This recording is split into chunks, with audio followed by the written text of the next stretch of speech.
अगर आपको याद हो, हमने चैप्टर 4 में कुछ काम की चीजें पढ़ ली।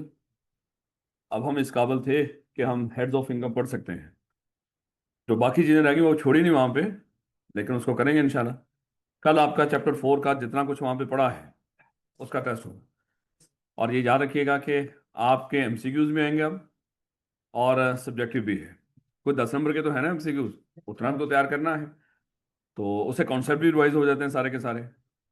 तो कल आपका पहला टेस्ट होगा, लेकिन फिलहाल हम शायद उसका एक ही टेस्ट लेंगे। जो चैप्टर 4 होगा उसका एक टेस्ट लेंगे बस। मतलब दो टेस्ट लेंगे। कोई बात नहीं मेरे बच्चों। आप फास्ट ट्रैक में बैठे हो ना, फास्ट टू फास्ट।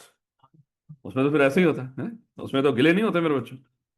ये तो ऐसे ही है। आप देखो ना, आपने माशाल्लाह कितना टाइम बचाया। जो दुनिया ने 6 महीने में करना था, आपने इंशाल्लाह वो 3 महीने में करने जा रहे हो। तो कुछ तो एक्स्ट्रा करना पड़ेगा ना मेरे बच्चों, हैं? ये एक्स्ट्रा है। तो कल आपका टेस्ट नहीं, एमसीक्यूज रख लेते हैं मेरे बच्चों, आसान।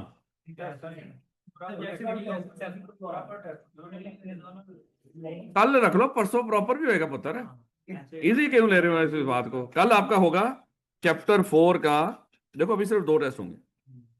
जब वो कंप्लीट होगा इंशाल्लाह आखिर पे जाके एप्लीकेशन बेस्ड जो प्रॉपर उस तरह, क्योंकि वो एप्लीकेशन ही होगा जो भी आएगा ना। जो दूसरा होगा वो हम मिक्स रख लेंगे। कल रिवाइज तो करो ना, उसमें पढ़ा क्या आपने। कल चैप्टर 4 का एमसीक्यू टेस्ट होगा मेरे बच्चों, टैक्स का। याद रखोगे? और जितना पढ़ा है उसका टेस्ट होगा। उससे ज्यादा नहीं कुछ भी। ले बेटा, चैप्टर 6। अच्छा जरा याद करें, हमने चैप्टर 4 में अभी तक क्या पढ़ के आए थे। उसमें जो चीजें बाकी पढ़ी वो तो आपकी याद होगी। आपको पता चल गया पब्लिक कंपनी क्या होती है, आपको पता चल गया टैक्सियर क्या होता है, आपको पता चल गया कि रेजिडेंट कौन होता है, कौन नॉन रेजिडेंट होता है। आपको पता चल गया कि अगर हमने किसी की टैक्स लायबिलिटी डिटरमिन करनी हो तो हम टैक्स लायबिलिटी कैसे डिटरमिन करते हैं। क्योंकि जब टैक्स लायबिलिटी डिटरमिन करते थे मेरे बच्चे, क्या करते हैं, किसी भी इंसान की पांचों हेड से इनकम इकट्ठी करते हैं। एज्यूम कर लो हमने डिस्कस किया कि कोई मिस्टर ए है। उस मिस्टर ए की मेरे बच्चे सैलरी इनकम है 1 लाख रुपया। उसकी इनकम फ्रॉम बिजनेस है मेरे बच्चे, एज्यूम कर लो 60,000 रुपया। उसका प्रॉपर्टी इनकम भी है उसकी 50,000 रुपया। यानी कि इंतहाई गरीब किस्म का इंसान है। लेकिन इतना भी गरीब नहीं, प्रॉपर्टी भी है उसके पास, कारोबार भी कर रहा है, चाहे कुछ नहीं कमा रहा है, कोशिश तो कर रहा है। ये इंशाल्लाह अगले 2-4 साल बाद देखिएगा ये बड़ा कमाना शुरू कर देगा। तो सैलरी भी है, बिजनेस भी है, प्रॉपर्टी भी है, और माशाल्लाह बेगम के जेवरात भी बेच दिए, कैपिटल गेन भी है 40,000 रुपये। और मेरे बच्चे ये जनाजे और नकाब भी पढ़ाता है, उसके 30,000 रुपये। ऐसे अल्लाह माफ करे। लो बेटा, ये 5 हेड्स हैं उसके। इन पांचों हेड्स की इनकम को मुझे बताओ इकट्ठा करके। 2,80,000। इस इनकम का नाम क्या है? Total income. ये हमारी टोटल इनकम निकल आई मेरे बच्चों। अज्यूम कर लो कि इतना इतना दयालु है, इसने 1,000 रुपये की जक़ात भी दी है। हालांकि जक़ात इस पर फर्ज नहीं है बेचारे पे, जो हालात हैं इसके। लेकिन उसके बावजूद इसने 1,000 की जक़ात भी पे की है। अब मेरे बच्चे बताओ नेक्स्ट क्या करना है। लेस करेंगे इसमें से डिडक्टेबल अलाउंस। और डिडक्टेबल अलाउंस पर भी पता चल गया होगा कुछ तो आपको कि कितनी तरह के थे। 4 तरह। सबसे पहले जक़ात। अच्छा, कोई भी किसी भी नाम से जक़ात पे कर दोगे वो लेस कर सकते हो? नहीं, जो जक़ात एंड उशर ऑर्डिनेंस 1980 के मुताबिक पे करोगे सिर्फ उसी को लेस कर सकते हैं। फिर मेरे बच्चे हमने डिस्कस किया था दूसरा, जो WWF था और WPPF भी था। ये तो रट्टे वाली बातें थी, ये नाम बोलेगा और अमाउंट बता देगा, आप उसको लेस कर लेना। फिर मेरे बच्चे जो एजुकेशन एक्सपेंस, वो थोड़ा सा फिर आपके पढ़ना था आपको। और ये कल उसमें हम 3 क्राइटेरिया थे, यानी कि 4 रख लो। एक तो सबसे पहले आपकी इनकम 15 लाख से कम होनी चाहिए। अगर 15 लाख है तो आप बड़े अमीर हैं, अपने बच्चों की तालीम का खर्चा खुद उठाएं। लेकिन अगर 15 लाख से कम है तो फिर गवर्नमेंट कहती है कि आपने जो खर्चा किया होगा, आपकी जो इनकम बनेगी इस साल की, उसमें से आपको डिडक्टेबल अलाउंस के तौर पे लेस कर देंगे। लेकिन वो जो तालीम वाली अमाउंट थी वो कितनी हमने लेस करनी है? 3 क्राइटेरिया थे उसके अंदर, अगर आपको याद हो। 5। निकलेगी मोस्टली वही, लेकिन फिर भी उसमें पहला क्या था कि 5% ऑफ ट्यूशन फीस पेड, ऐसे ही। उसके बाद 25% टैक्सेबल इनकम का, टैक्सेबल इनकम लफज अमाउंट 25% टैक्सेबल इनकम का लो। और 60,000 पर बच्चा, ऐसे ही। तो इस अमाउंट को निकालो, विच एवर इज। तो वो जो भी वो हो सकता है कि वो बड़ा महंगे स्कूल में पढ़ता हो, 2 करोड़ फीस पे की हुई इस वक्त। 5% खुद लगाओ, 10 लाख पे चला जाएगा। 10 लाख हुई मैं। हाँ हाँ, वो भी है सच्ची। अच्छा, वो वैसे एग्जाम्पल दिया ना मैंने। वो कहता है सर वो तो 15 लाख से कम तो वैसे ही होगा। तो दो हो सकता है उसने लगा दिया पैसा, उधार पकड़ के लगा दिया हो। कहीं लिखा है यहाँ पे उधार भी जो ले रहे हो वो इनकम में जाएगा? कहीं लिखा है यहाँ पे? उसने उधार पकड़ के लगाया, इट्स ओके। हाँ, उसने एग्रीकल्चर से कमाया, वो एग्जाम्प्ट होती है। जो भी है। अच्छा, उसने टैक्सेबल इनकम का बोला है, टैक्सेबल इनकम लिखा था ना वहां पे, 15 लाख नहीं, 15 लाख टोटल इनकम थी ये वो देखो जरा। नहीं, फिर दिक्कत हो जाएगी, क्योंकि टोटल इनकम में एग्जाम्प्ट भी शामिल होती है। उधार ले लेंगे ना हम, उधार देंगे, बच्चों की तालीम से बढ़ के तो कुछ नहीं होता उधार। हैं? तो लगा दिया ना उसने 2 करोड़, तो वो तो मेरे बच्चे 10 लाख आ गया ऊपर का 5%, फिर बाकी चीजें अब क्राइटेरिया देखो। ये ना हो कि पक्का आपने रख रखा हो कि ये हालात ऐसे हो नहीं सकते। खैर वापस आए मेरे बच्चे, चलें वापस। 1,000 आपने यहां से लेस कर दिया। अब मेरे बच्चे इस इनकम, ये जो 279 हो गया, इसकी इसका नाम बताओ मेरे बच्चे। इसका नाम है टैक्सेबल इनकम। अब मेरे बच्चे अगर कोई एग्जाम्प्ट इनकम होती किसी भी हेड में, तो पहले हम उसको ऐड करते वहां पे, एक दफा दिखा देते, और यहाँ पे हम टोटल इनकम में से पहले वो लेस करते, फिर बच्चे हम डिडक्टेबल लॉस लेस करके फिर हमारी टैक्सेबल इनकम आनी थी। ऐसे मेरे बच्चों, अब मुझे बताओ ये सैलड है या नॉन सैलड?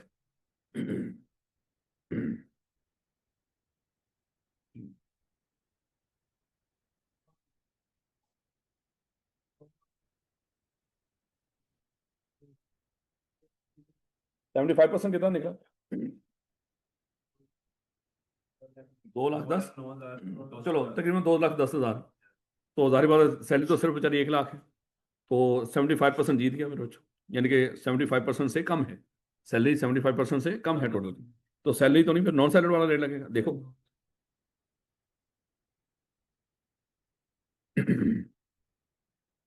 देखो कौन से स्लैब में जाएगा ये, सारे देखो मेरे बच्चों। एग्जाम्प्ट लफ्ज नहीं बोलना, तो अभी तक तमीज नहीं है तुम्हें, हैं? देखो उसमें कहीं लिखा है एग्जाम्प्ट है? क्या लफ्ज लिखा हुआ आगे? 0 पर टैक्स है। हाँ टैक्स है, यहाँ पे लगाएंगे आप टैक्स रेट मेरे बच्चों।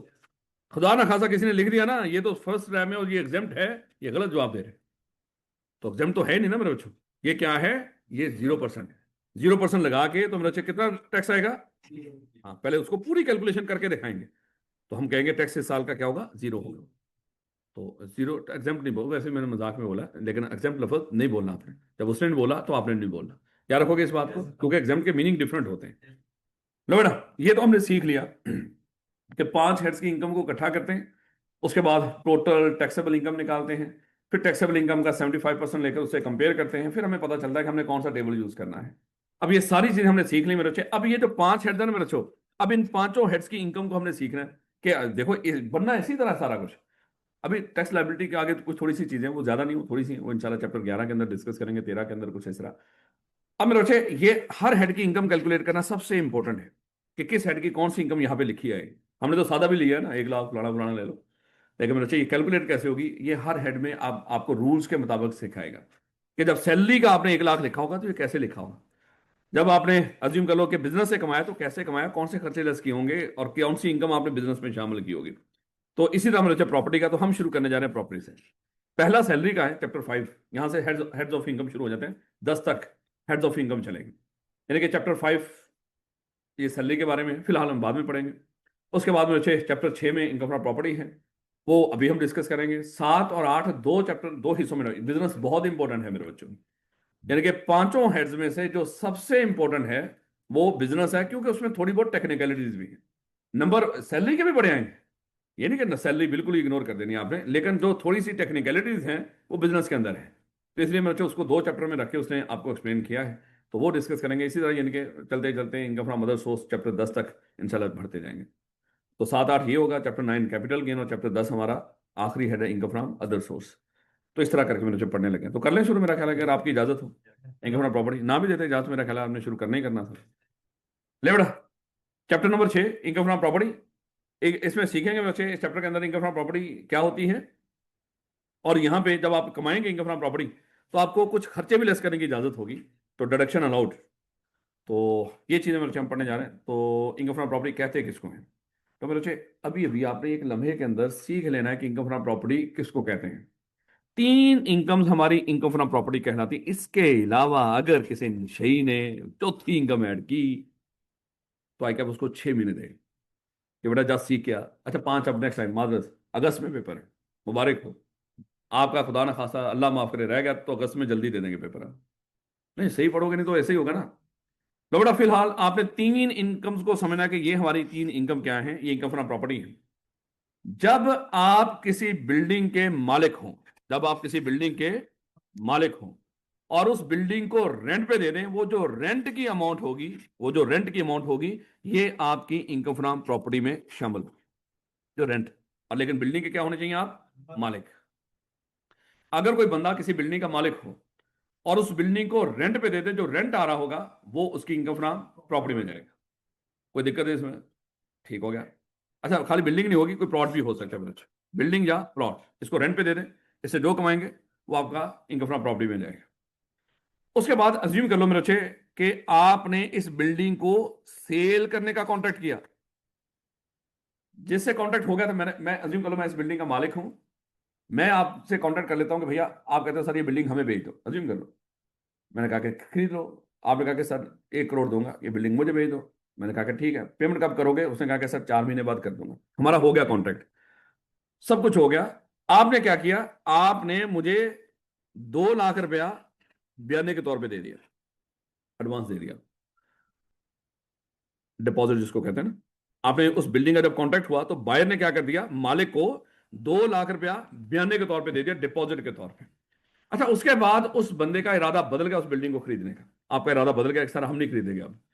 मैंने वो 2 लाख रुपया आपका जब्त कर लिया। वो जो 2 लाख रुपया दिया था वो मैंने आपका क्या कर लिया, वो जब्त कर लिया मालिक ने।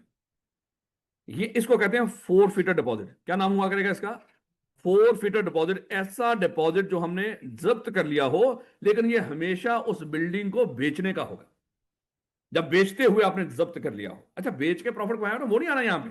मैंने आपको बोल दिया सिर्फ तीन अल्फाज, अब आपने ये याद रखने हैं। इन तीन इनकम को सिर्फ इनकम फ्रॉम प्रॉपर्टी बोला करें। एक तो अगर आप किसी बिल्डिंग के मालिक हो या किसी प्लॉट के, आप उसको रेंट पे दें, उससे जो कमा रहे हो आपकी इनकम फ्रॉम प्रॉपर्टी जाएगी।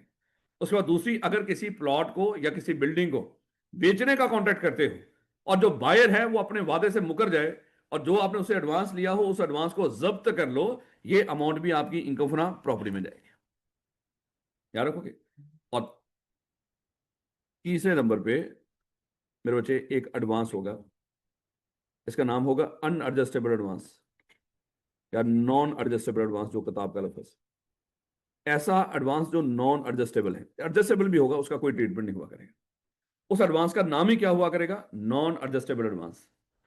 हम क्या, जो किराएदार होगा बास का, जो मालिक है उससे नॉन एडजस्टेबल एडवांस भी लिया करेगा। मतलब अज्यूम कर लो उससे 3 लाख रुपया नॉन एडजस्टेबल एडवांस ले लिया। हाँ, इसको ऐड करने का तरीकाकार होगा, लेकिन वो देखेंगे हम। लेकिन ये जो नॉन एडजस्टेबल एडवांस है, इसको भी हम कहां पे ऐड किया करेंगे, कैसे करेंगे वो बाद में देखेंगे।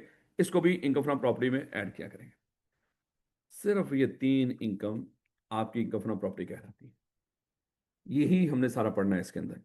हाँ, जब हम इन तीनों हेड से, मान लो कि रेंट आपका इस साल का बना 4 लाख रुपया, आपने वो उस बिल्डिंग को बेचने का कॉन्ट्रैक्ट भी किया था जो बाद में मालिक मुकर गया, और हमने उसका जो एडवांस था उसको जब्त कर लिया, 2 लाख वो भी था। आपको एक नॉन एडजस्टेबल एडवांस कैसे ऐड करना, अभी हमने रूल नहीं डिस्कस किया, फिलहाल वैसे ही बता रहा हूं।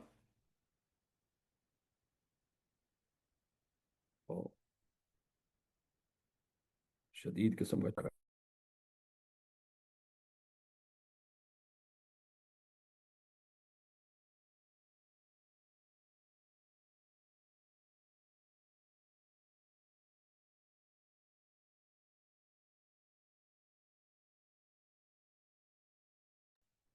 सर, आप वापस आए, हम तो यहीं पे हैं।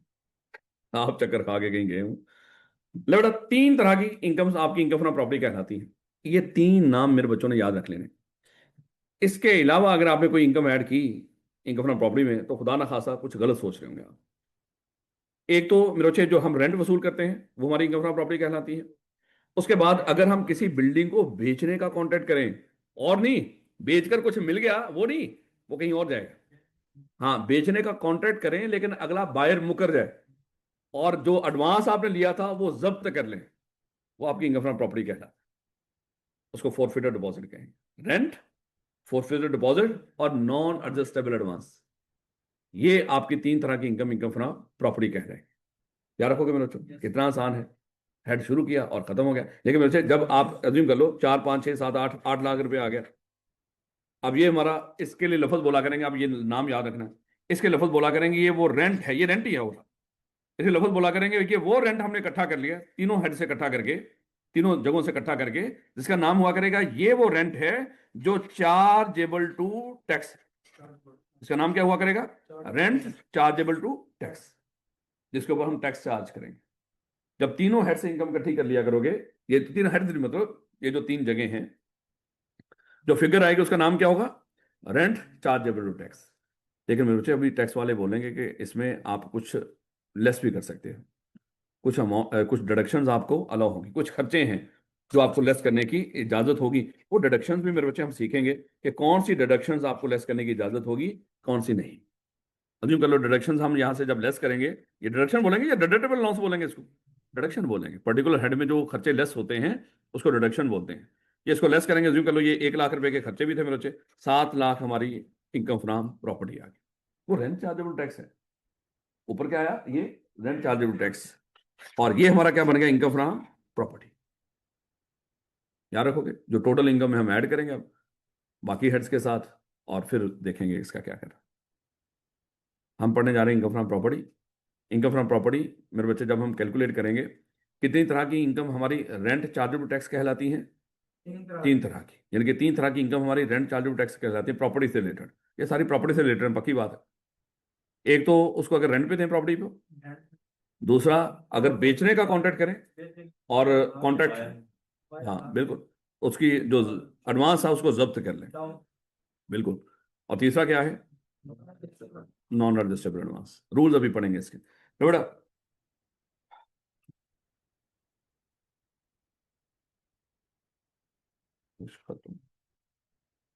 मिस्टर ए, इसके पास ये एक प्रॉपर्टी है।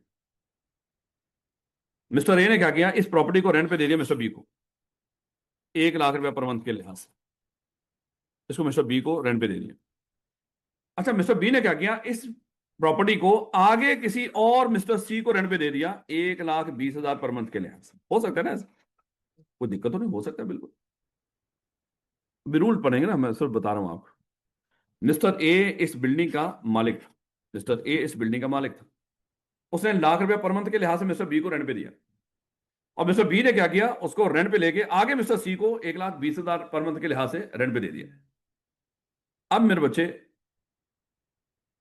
कहता है वो जो पहला हमने लफ्ज बोला था ना कि रेंट, अब देखो 2 रेंट है इस बिल्डिंग से आ रहे हैं, ऐसे ही ना, 2 रेंट नजर आ रहे हैं ना आपको।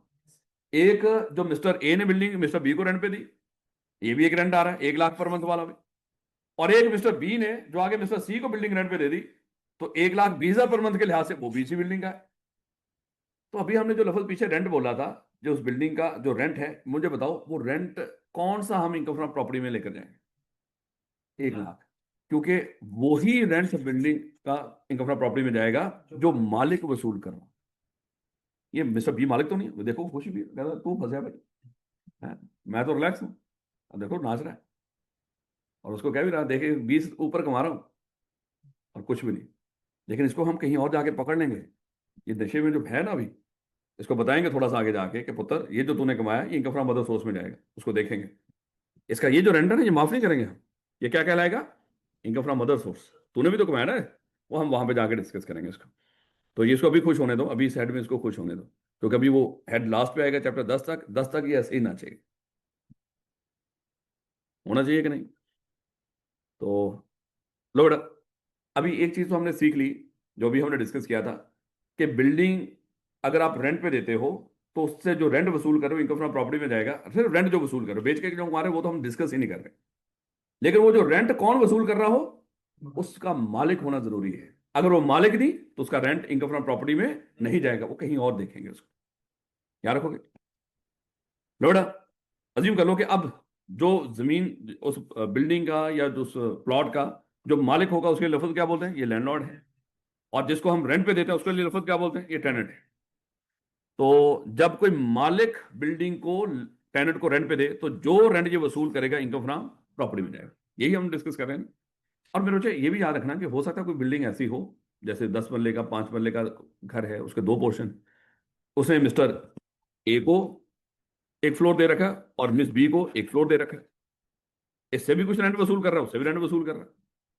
तो भैया ये दोनों ये रेंट ही तस्वर करेंगे, ये नहीं परेशान हो जाना पता नहीं क्या हो गया भाई यहाँ पे, फिर क्या करेंगे, सर ने ये तो बताया नहीं। भाई जो मर्जी है ना, मालिक है बिल्डिंग का, रेंट पे दी हुई है। एक बंदे को दे, 10 बंदों को दे, हमें इससे कोई लेना देना नहीं है। हो सकता है किसी बंदे का पूरा प्लाजा हो, उसे पता नहीं कितने के लोगों को, हर मान लो कि उसको ऑफिस रूम रेंट पे दिए हुए हैं, तो मालिक है और रेंट ही वसूल कर रहा है ना, ये क्या कहलाएगा? इनकम फ्रॉम प्रॉपर्टी कहलाएगा। यानी कि खाली यही ना सोचना कि एक घर है उसमें एक ही बंदा आगे टेनेंट हो तो शायद वही इनकम फ्रॉम प्रॉपर्टी कहलाएगी। एक बंदा, चाहे वो प्रॉपर्टी, ये घर हो, ऑफिस हो, जो मर्जी हो, प्लाजा हो, चाहे वो वैसी जमीन का टुकड़ा पड़ा हो, उसको अगर रेंट पे दे रहा है, उससे जो भी कमा रहा होगा वो इनकम फ्रॉम प्रॉपर्टी में जाएगा रेंट के तौर पे। क्या रखोगे? लेकिन उसका मालिक होना जरूरी है। तो बड़ा जरा असूल देखिएगा, अब ये कैसे कैलकुलेशन सारा कुछ हम पढ़ेंगे क्या इसके अंदर।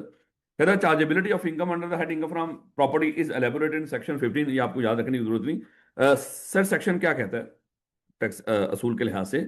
कहता है रेंट रिसीव्ड आर रिसीवेबल। अहम बात कर दी मेरे बच्चे यहीं पे, उसने ये मैंने हाईलाइट नहीं किया था, चाहिए यहाँ पे highlight.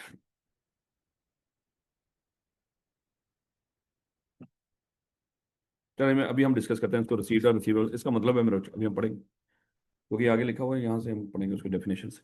Rent receive or receivable by the person for a tax year other than rent exempt from tax shall be chargeable tax in that year under the head income from property. यानी कि अगर आप ऐसा rent वसूल करें, वसूल कर लिया हो जाए, चाहे करने वाला भी रहता हो, इससे कोई फर्क नहीं पड़ता। लफ्ज क्या? रिसीव कर लिया है, रिसीवेबल, चाहे करने वाला है, हक है आपका, चाहे अभी वसूल नहीं किया, कोई दिक्कत नहीं। तो अगर कोई आपने रेंट वसूल कर लिया हो या करने वाला हो किसी भी टैक्स ईयर के लिए, लेकिन अगर कोई गवर्नमेंट किसी रेंट को एग्जेम्प्ट कर देती है, फिर वो शामिल नहीं होगा। लेकिन अगर इसके अलावा जो एग्जेम्प्ट ना हो, रेंट आप ले रहे हो किसी प्रॉपर्टी से, चाहे वो रेंट मिल गया हो चाहे मिलने वाला हो, तो मेरे बच्चे वो इनकम फ्रॉम प्रॉपर्टी में जाएगा। ये सादी उसने एक असूल बताया अभी, ये मैं तो हम यहाँ से शुरू करेंगे ना मेरे बच्चे। ये है रेंट की डेफिनेशन जो अभी हम डिस्कस कर रहे थे। अगर रेंट कहते हैं किसको है सर? अभी आपने तो, हमने डिस्कस किया कि तीन तरह की चीजें समझो रेंट ही कहलाती है, क्योंकि उसका नाम क्या? रेंट चार्जेबल टैक्स, उसमें तीन चीजें आती थी। तो रेंट जरा देखो, कहता है rent means any amount received or receivable. आप देखते हो ना कि आप जब अकाउंटिंग करते हो, एक करते हो अकाउंटिंग अक्रूवल बेस पे, एक करते हो कैश बेस पे। मेरा ख्याल है शायद जानते हो आप लोग इसको, अक्रूवल बेस पे और कैश बेस पे। कैश बेस पे अकाउंटिंग जब करते हो तो क्या करते हो? जब कैश आए तो फिर रिकॉर्ड करते हो सारा कुछ, ऐसे ही ना? और अक्रूवल बेस पे जब होती है तो फिर क्या करते हो? हाँ, ट्रांजैक्शन अक्कर हो गई, चाहे पैसे अभी वसूल हुए हो ना हुए, आप उसको रिकॉर्ड कर लेते हैं, इनकम दिखा देते हैं, ऐसे ना मेरे बच्चों। अब वो कहता है कि अगर आपने कोई बिल्डिंग रेंट पे दे दी हो, रेंट आपको वसूल हुआ हो या ना हुआ हो, टैक्स वालों को आपने रेंट दिखाना है। समझो आपको मिल गया, चाहे वो मिला हो या ना मिला हो, अगर आपने बिल्डिंग रेंट पे दी हो। यानी कि यहाँ पे जो हम टैक्स कैलकुलेट किया करेंगे, ये रेंट जो कैलकुलेट किया करेंगे टैक्स पर्पजेज के लिए, वो हुआ करेगा अक्रूवल बेस पे, अक्रूवल बेस पे, ना कि रसीद बेसिस पे। क्योंकि आगे देखें कुछ हेड्स का रसीद बेसिस पे भी हो कि पेमेंट मिली है तो आपकी इनकम ऐड होगी, नहीं तो नहीं होगी। लेकिन रेंट ऐसे नहीं है। अगर बिल्डिंग रेंट पे दी, पूरा साल ही नशेई ने रेंट दिया ही नहीं हमें, लेकिन रेंट पे तो रही है ना बिल्डिंग। रेंट कहता कि रेंट पे बिल्डिंग दी तो सही, लेकिन उसने रेंट ही नहीं पूरा साल दिया। तो कहता कि अगर तो रिसीव होता तो बड़ी अच्छी बात थी, फिर भी आप उसको रेंट में शो करते। लेकिन कोई दिक्कत नहीं, रिसीवेबल तो है ना, वसूल तो करने हैं आपने, चाहे उसने पूरा साल रेंट ना दिया हो, आधा साल दे दिया, आधा साल ना दिया हो रेंट, वो जो रिसीवेबल है वो अमाउंट भी हमें रेंट में शो कर। अब इस लाइन को जरा समझो। मिस्टर ए ने अपना घर रेंट पे दिया मिस्टर बी को, दो सी था भैया, मिस्टर बी दो सी था उसको। ये 50,000 पर मंथ के लिहाज से उसने रेंट पे दे दिया मिस्टर ए ने मिस्टर बी को। अब मेरे बच्चे क्या हुआ कि ये 1 जुलाई 2025 को ये रेंट पे दिया घर उसने। टैक्स ईयर अभी शुरू ही हुआ ना, आसान कर लेते हैं ना, अभी कैलकुलेशन कर रहे हैं। तो 1 जुलाई 2025 को ये रेंट पे दिया। ये 1 जुलाई 2025, ये कौन सा टैक्स ईयर है? अच्छा, क्योंकि एंड कब होगा? 30 जून को, जुलाई आ गया। अच्छा, इस पूरे साल के अंदर अज्यूम कर लो, पहले 3 महीने तक मिस्टर बी उसको प्रॉपर रेंट देता था। यानी कि जुलाई का रेंट भी, अगस्त का रेंट भी, सितंबर का रेंट भी उसने प्रॉपर पे किया मेरे बच्चों। लेकिन उसके बाद माजरत, जो बाकी 9 महीने थे उसने रेंट पे ही नहीं किया, कोई रेंट पे नहीं किया उस बाकी के 9 महीनों, 30 जून तक। वो कहता है कि मिस्टर ए का इस साल की जो रेंटल इनकम बनती है वो बताओ कितना बनता है उसका मिस्टर ए का। तो कितना बनेगा मिस्टर ए की रेंटिंग इस साल का? वो 50,000 पर मंथ है ना, दसो कितना बनता होता कितना, जो टैक्स वालों को दिखाओगे? 50 मल्टीप्लाई बाय 3 या 50 मल्टीप्लाई बाय 9 या 50 मल्टीप्लाई बाय 12? तो वो 9 महीनों का तो मिले नहीं हमें रेंट। तो टैक्स वाले कह रहे हैं ना सर, रिसीव कर लिया चाहे रिसीवेबल करने वाला रहता है, अक्कर तो हो गया ना। लेकिन वो ही ऐड करना है जो अक्कर हो चुका हो। अब ये भी दिक्कत है, अगर कोई अक्कर ही ना हुआ वो भी ऐड नहीं करना। जस्ट एग्जांपल, आपको अक्सर पेपर में देगा क्या क्या, मिस्टर ए मिस्टर बी को घर रेंट पे देता है, और मिस्टर बी बड़ा तगड़ा बंदा है, 50,000 पर मंथ रेंट था, कितना बंदा था एक साल का? 6 लाख। उसने 2 साल का रेंट 12 लाख रुपया शुरू में ही उसके मुंह पे मारा पहले दिन। इस साल का उसकी इनकम फ्रॉम प्रॉपर्टी बताओ, यानी कि उसका रेंट कितना बनता होगा वो बताओ। जो अक्कर हो चुका सिर्फ वो वसूल तो कर लिया ना इस साल का जो भी है। अब ये ना कहना कि साल भी तो अभी खत्म नहीं ना हुआ, हो ही तो जाना ही ना जो भी हो। अब टैक्स वाले कहेंगे इस साल का हमें दिखाओ, तो अगले साल का जब वो होगा तो फिर वहां पे ऐड करना, क्योंकि दिखाना तो आपने साल के आखिर पे है ना। 2 साल का रेंट मिला हुआ था आखिर पे, तो जो अक्कर हो चुका है वो साल गुजर चुका है आपका। पहले दिन हम थोड़ी जाके टैक्स वालों को हिसाब किताब देते हैं, फर्स्ट जुलाई को हमें 12 लाख मिल गया, हम पहले साल ही थोड़ी भागे जाएंगे आलो 12 लाख मिल गया हमें। जब साल खत्म होगा, यानी कि साल जब खत्म हुआ एक पहला साल, फिर जाके टैक्स वालों को हिसाब किताब देंगे ना।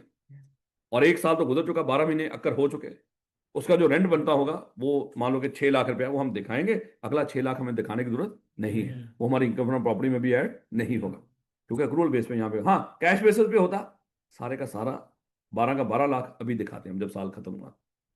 अगर कैश मिल तो गया ना, कैश बेसिस पे यही होता है।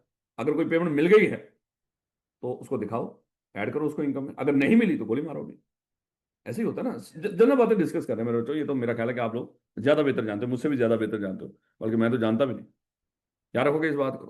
गवर्ड कहता है कि रेंट मींस एनी अमाउंट, कोई भी पैसा जो आपने रिसीव कर लिया हो या रिसीवेबल रिसीवेबल अभी हो, इससे कोई फर्क नहीं पड़ता, लेकिन अक्कर हो चुका हो मेरे बच्चों, बाय द ऑनर। अब ये बड़ी है बात करते हैं इसमें, किराएदार ने ना वसूल किया हो रेंट, क्योंकि किराएदार भी तो आगे बिल्डिंग किराए पे दे सकता है ना, फिर वो ऑनर तो ना हुआ।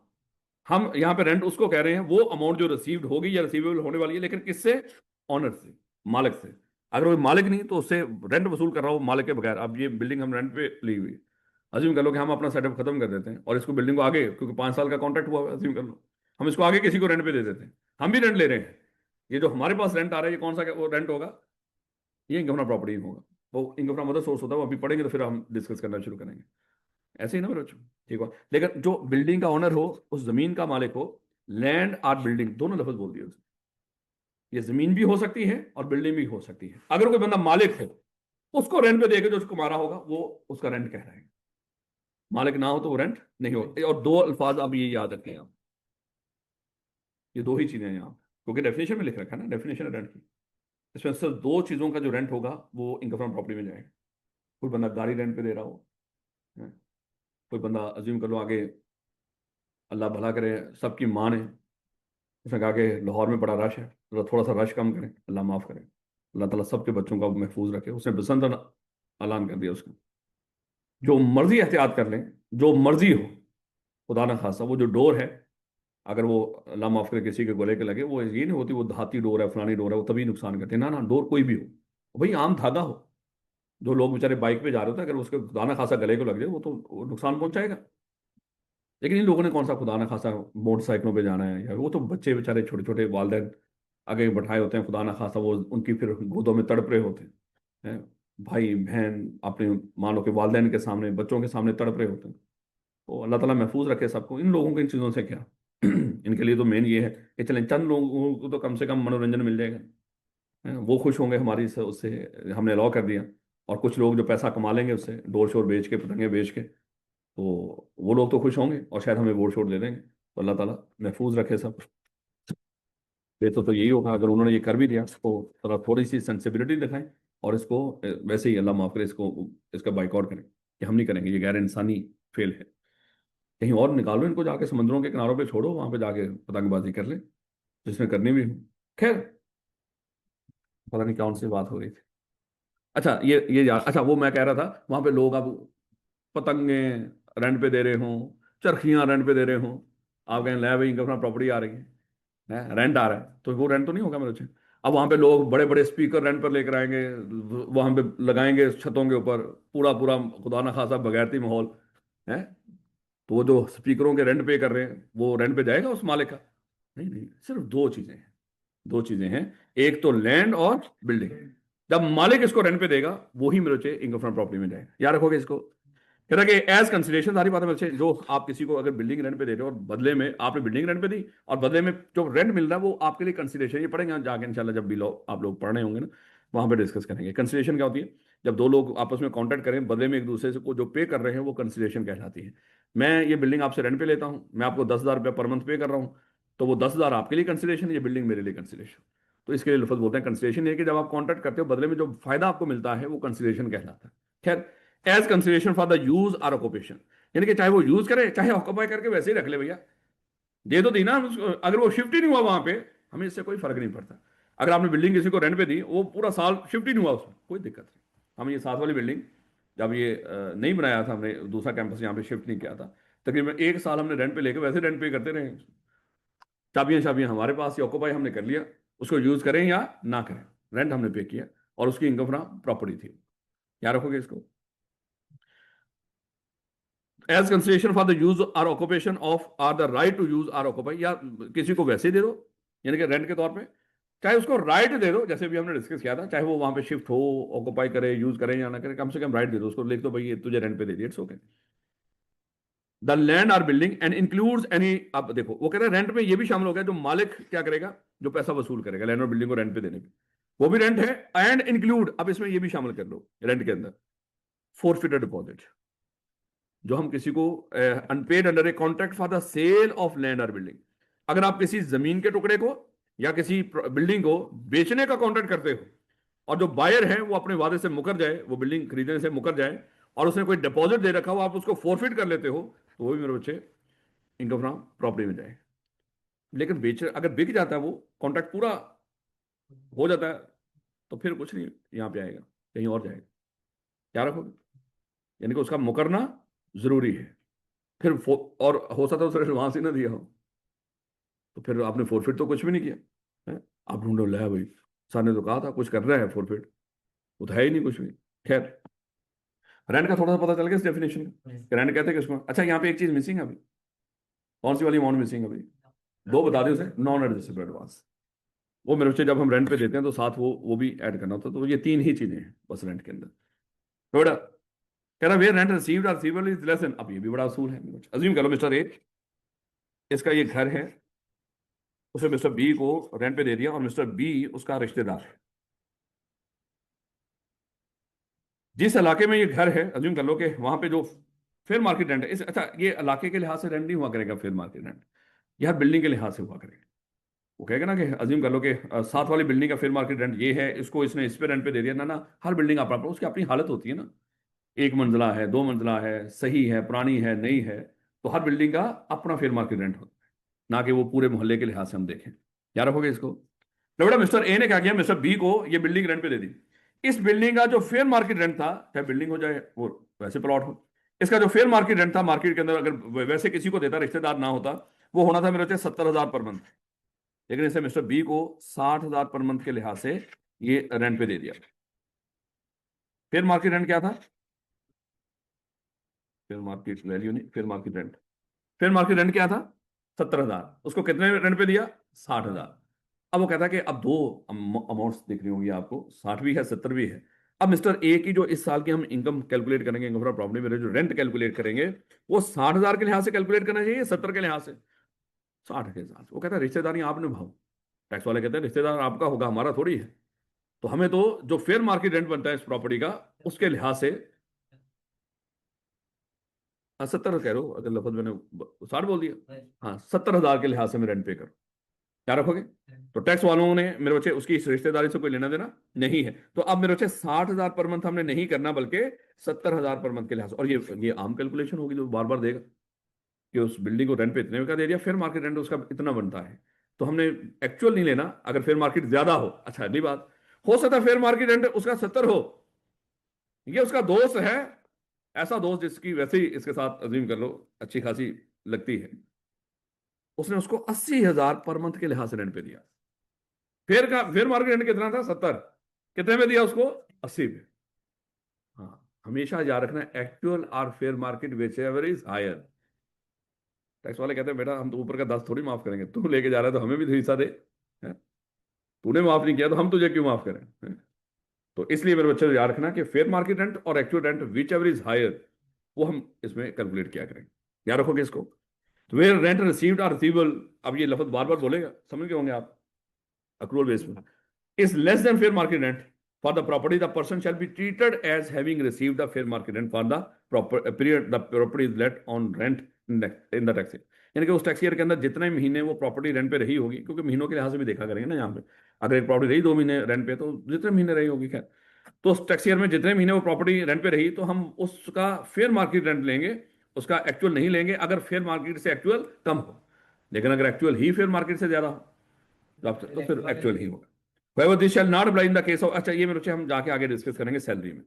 अगर ये मैं अभी आपको बता भी दूंगा ना, पढ़ा भी दूंगा, तो दिक्कत होगी मेरे बच्चे। इसमें पता क्या होता है, ये एक कॉन्सेप्ट होता है सेल्फ हायरिंग।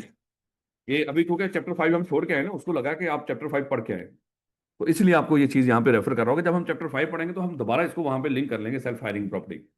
इसमें होता क्या है, मिस्टर ए एम्प्लॉयर है, अभी हमने पढ़ा नहीं एम्प्लॉयर कौन होता है, एम्प्लॉय कौन होता है, ये तो वैसे आपको पता है, जो नौकरी कर रहा हो एम्प्लॉय है, और जो नौकरी उसको दे वो एम्प्लॉयर है। तो employer mister B mister A के पास काम कर रहे हैं, लेकिन मिस्टर बी ए ने मिस्टर बी के साथ ये भी, ये सिर्फ वैसे ही समझा रहा हूँ, अभी नहीं बताऊंगा ये आप, अभी समझ नहीं आएगी आपको यहाँ पे हुआ क्या है, क्योंकि हमने वो जो एम्प्लॉय की जो इनकम है वो कैलकुलेट करने का असूल सीखे ही नहीं। मिस्टर ए ने क्या किया, मिस्टर बी को ये भी वादा किया हुआ था, कॉन्ट्रैक्ट के अंदर लिखा हुआ था कि हम आपको घर भी देंगे, यानी कि कॉन्ट्रैक्ट था कि हम आपको घर देंगे। अब मेरे बच्चे एम्प्लॉय हर रोज उसके सामने खड़ा होकर जाता है, भाई दे दे सर, घर दे दो। अच्छा, मिस्टर बी हालांकि उस नशेई का अपना घर भी लाहौर में ही है, लेकिन छोड़ना थोड़ी एम्प्लॉयर को, कौन माफ करता है। तो हर रोज जाके उसको कहता है कि सर घर का कर क्या कर रहे हैं सर, यकीन कर लेंगे घर चेंज करना है सर, वो उसको रेंट पे दे देंगे, बस थक गया वहां पे। कहता अच्छा तेरे पास घर है, कहता हाँ। कहता लेवल हो गया। कहता अच्छा ऐसा कर, तेरे साथ अरेंजमेंट कर लेते हैं, जो तेरा घर है ना, हमने तुझे घर देना ना, कहता हाँ। कहता ऐसा कर, तू अपना घर हमें रेंट पे दे दे। मालिक कहता है उसको। कहता ठीक है सर। अच्छा उसने क्या किया, मिस्टर बी ने अपना घर उसको मिस्टर ए को रेंट पे दे दिया। उसके बाद कहता है कि जब उसने मिस्टर ए ने उस घर को रेंट पे ले लिया, अब वही चाबी जब पकड़ी उसने उसने मिस्टर बी को दी, ये ले चाबी पकड़। कहता क्या मतलब, कहता यही घर अब तुझे हमने वो जो वादा किया था घर देने का, ये घर तुझे दिया। इसको कहते हैं सेल्फ हायरिंग ऑफ प्रॉपर्टी, कि एक बंदा अपना घर ही रेंट पे ले लेता है यहाँ पे। अब यहाँ पे मेरे बच्चे इसकी क्या कैलकुलेशन होगी, फिलहाल इसको जाके हम जब सैलरी पढ़ेंगे उस वक्त डिस्कस करेंगे कि मालिक की तरफ से उसको कोई बेनिफिट मिल रहा है, ये जो रेंट चार्ज कर रहा है यहाँ पे क्या बनेगा। फिलहाल आपने इसको क्या कर देना है, इस एक्सेप्शन को अभी इग्नोर करना, क्योंकि यहाँ पे जो रेंट ऐड करेंगे वो फेयर मार्केट रेंट ऐड नहीं करेंगे, वो एक्चुअल ऐड करेंगे, लेकिन कब कैसे करेंगे वो उस जगह पे जाकर डिस्कस करेंगे। ये एक्सेप्शन है ऊपर की, वो ये क्वेश्चन में आपको लिखकर दे देगा, ऊपर के जो भी लाइन लिख रखे क्वेश्चन में लिखकर दे देगा, कहेगा इसके एक्सेप्शन बताओ। एक्सेप्शन क्या है, सेल्फ हायरिंग ऑफ प्रॉपर्टी, यानी कि मार्केट जो रेंट है, जो इसमें चार्ज करेंगे हम रेंट चार्ज टैक्स के अंदर जो रेंट ऐड करेंगे, वो होगा हायर ऑफ एक्चुअल और फेयर मार्केट वैल्यू, जो भी यानी कि इनमें हायर है। कहेगा इसकी एक्सेप्शन बताओ, जहां पे एक्चुअल रेंट ही आप अज्यूम करो रेंट में ऐड करेंगे, एक्चुअल ही ऐड होगा ना कि फेयर मार्केट। वो ये सिचुएशन है, लेकिन अभी सिचुएशन को हमने नहीं समझा, समझो आपने पढ़ा ही नहीं, इसको पढ़ना ना दिमाग लड़ाना शुरू कर देना। हाँ, जो जो सीनियर है वो समझ आ गई होगी उनको, काफी है। बेटा where any amount is included in rent received और receivable by the any person for the lease of a building. अब ये भी मेरे बच्चे, ये भी एक अहम चीज देखिए, अज्यूम कर लो ये एक बिल्डिंग है, मिस्टर ए इसका मालिक है। अच्छा मिस्टर ए इस बिल्डिंग, अगर ये वैसे बिल्डिंग है सिर्फ, अगर इस मिस्टर ए इस बिल्डिंग को आगे किसी मिस्टर बी को रेंट पे दे देता है, तो ये जो रेंट रिसीव कर रहा होगा मेरे बच्चे, ये कहलाता है उसका इनकम फ्रॉम प्रॉपर्टी वाला रेंट, ये इनकम फ्रॉम प्रॉपर्टी वाला रेंट कह रहा है। लेकिन अज्यूम कर लो कि ये जो बिल्डिंग है, इस बिल्डिंग के अंदर प्लांट एंड मशीनरी भी लगे हुए हैं मेरे बच्चे, इसमें प्लांट एंड मशीनरी भी पड़ी हुई है। याद रखोगे इस बात को, यानी कि सादा अल्फाज में हम इसको किसी हद तक कह सकते हैं ये क्या है, ये फैक्ट्री है। अगर कोई बिल्डिंग हो और उसमें प्लांट एंड मशीनरी भी हो, उस प्लांट एंड मशीनरी पे अगर कोई बंदा मालिक उस बिल्डिंग को आगे रेंट पे दे दे, तो मेरे बच्चे ये जो रेंट होगा ये इनकम फ्रॉम प्रॉपर्टी में नहीं जाएगा, बल्कि इनकम फ्रॉम अदर सोर्स में जाएगा। अब देखो आपको इनकम फ्रॉम अदर सोर्स यहीं पे मिल गई है। जब हम चैप्टर 10 में पढ़ेंगे तो वहां पे जाके दोबारा पढ़ेंगे इसको, लेकिन वहां पे हम दोबारा जब पढ़ेंगे तो दोबारा लिंक करेंगे। याद है आपको जब हमने इनकम फ्रॉम प्रॉपर्टी पढ़ी थी तो वहां पे एक इनकम वहां से भी मिली थी हमें, इनकम फ्रॉम अदर सोर्स वाली।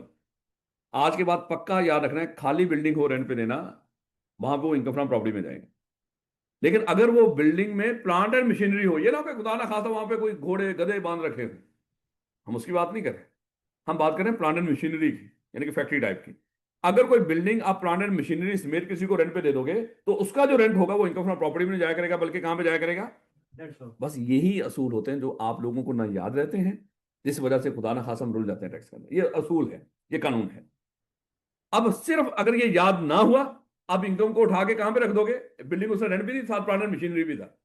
अब उसको उठा के इनकम फ्रॉम प्रॉपर्टी में ऐड कर दोगे। ऐड कहां पे होनी थी?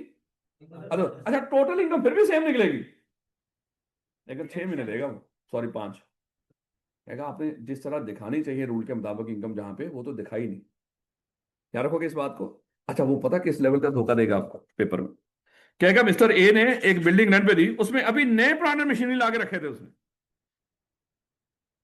उस बिल्डिंग को उसने रेंट पे दिया, बिल्डिंग का रेंट चार्ज किया उसने 2 लाख रुपए पर मंथ, और प्लांट एंड मशीनरी का रेंट चार्ज किया उसने 6 लाख रुपए पर मंथ। अब बताएं इसका क्या करना है? उसने प्लांट एंड मशीनरी का आपको अलहदा रेंट बताया और बिल्डिंग का अलहदा रेंट बताया। तो कहता है कि अब बताएं अब इसका ट्रीटमेंट क्या हो है? आप देखो वो पेपर में आपको फंसा रहा है और हम फंस भी जाएंगे अनफॉर्चुनेटली।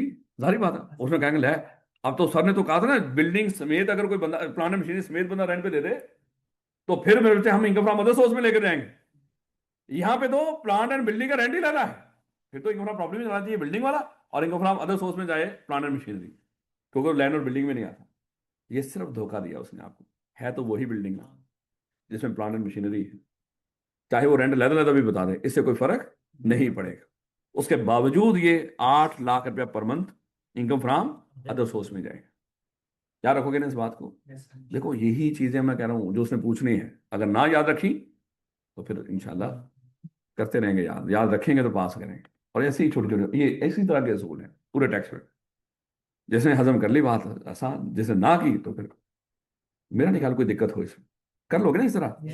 यहाँ पे इस बिल्डिंग में हमने सारा स्कूल कॉलेज खत्म किया, यहाँ पे प्लांट एंड मशीनरी रख दी, हम लोग मालिक हैं, उसको हमने रेंट पे दे दिया। अब ये रेंट क्या कहलाएगा?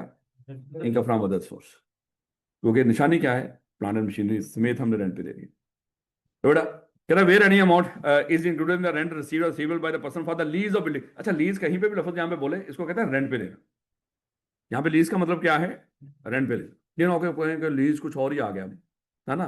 कोई चीज हम लीज पे ये अज्यूम कर लो, आप कहते हैं सर ये मोबाइल मुझे लीज पे दे दें 1000 रुपया पर मंथ, ये रेंट पे दे रहा हूँ ना। तो लीज कहीं पे भी हमारे इस टैक्स की किताब में लफ्ज यूज हो तो उसका मतलब क्या है? रेंट। कहता है कि अगर person for the rent of a building together with plant and machinery या प्रोविजन ऑफ एमिनिटीज और यूटिलिटीज, ये भी अभी हम डिस्कस करेंगे, ये भी ये अलग है, ये अलग पॉइंट। एक एक पॉइंट तो ये हो गया हमारा प्लांट एंड मशीनरी वाला। अब ये दूसरा देखो, provision of amenities and utilities और अदर सर्विसेज, इसकी एग्जांपल भी लोग बच्चों। मिस्टर ए, उसने ये एक बिल्डिंग बना रखी है हॉस्टल टाइप की, बिल्डिंग ही समझो मेरे बच्चों इसको। मिस्टर ए ने ये बिल्डिंग बना रखी है और पता नहीं कितने सारे लोग हैं यहाँ पे, बच्चे शच्चे जो भी रहते होंगे, ये उनको रेंट पे दे रखी है। या किसी एक को भी, लाजमी नहीं कि इसी तरह की बिल्डिंग, किसी एक को रेंट पे दे दे। मिस्टर ए ने मिस्टर बी को ये बिल्डिंग रेंट पे दे दी, चाहे कई लोगों को रेंट पे दे दी। अब तय हुआ, इसका रेंट तय हुआ, ज्यूम कर लो 2 लाख रुपया पर मंथ। लेकिन साथ मिस्टर ए ने मिस्टर बी को कहा कि देख मैं इस बिल्डिंग जब आपको दे रहा हूं तो इसमें कुछ सहूलियात भी है,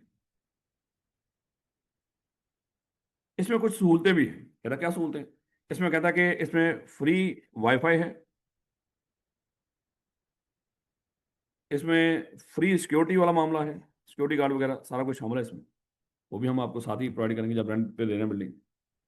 इसमें अज्यूम करो कि इसमें कोई लॉन्ड्री शॉन्ड्री वाली सर्विस भी है इसके अंदर, वो भी शामिल होगी।